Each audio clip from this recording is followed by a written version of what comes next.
Hello guys! Ang topic po natin ngayon ay patungkol sa bariyang ito na nasa inyong harapan. At ito po ay 20 piso New Generation Currency Coin. At ito po yung kapalit ng bill notes na ginawa po ng Bangko Sentral ng Pilipinas.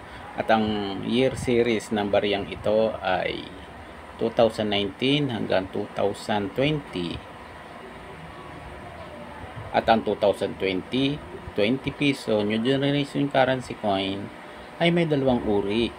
At ito po ay high meat mark at low meat mark coin. At ang bariyang ito ay low meat mark coin. At ang bariyang ito ay tumitimbang po ng 11.5 gram at meron po itong diameter na 30 mm at thickness na 2.2 mm. At ang bariyang ito ay binubuo po ng dalawang uri ng metal. At ito po yung bronze plated steel composition at nickel plated steel composition. Ito po yung bronze nasa gilid at ito po yung nickel. At ang bariyang ito ay makikita po natin ang portrait po ni Manuel Quezon sa bandang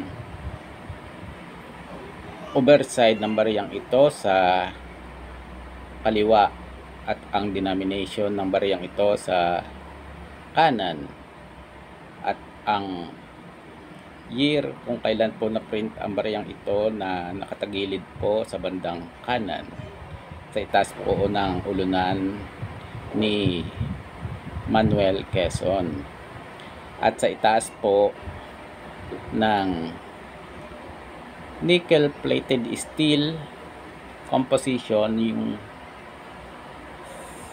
at sa gilid po ng bronze plated steel ay ang Republika po ng Pilipinas at ito po yung mga dot sa bandang ibaba. At makikita po natin ang kanyang inscription na BSP na naka-script po sa gilid ng barilyang ito at ito po ay plain edge pero meron po itong inscription ng BSP. At ang bariyang ito ay meron po itong portrait din ng Nilad plant sa bandang reverse side ng bariyang ito.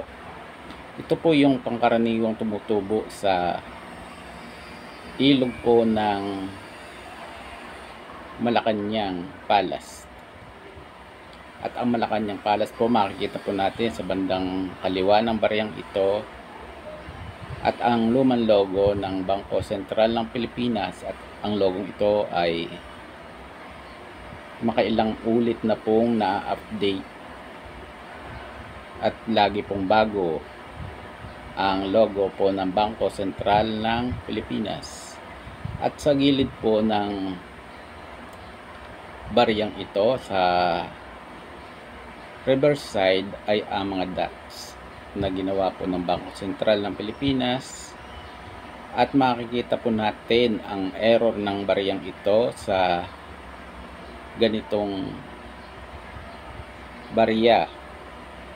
Ito po yun makikita po natin sa reverse side ang overlapping error ang tawag po dito sa ganitong uri po ng error ng bariyang ito at gayon din naman po sa overside may overlapping error din po sa kwelyo ni Manuel L. Quezon at gayon din naman po sa bandang kanan po sa paligid po ng denomination ng bariyang ito ang 20 piso. Makakakita po tayo ng overlapping error sa bariyang ito. Hanggang dito na lang po at muli po hindi po ako bumibili ng kahit anong uri po ng coins. Wala po akong pambili. Hanggang dito na lang po at God bless.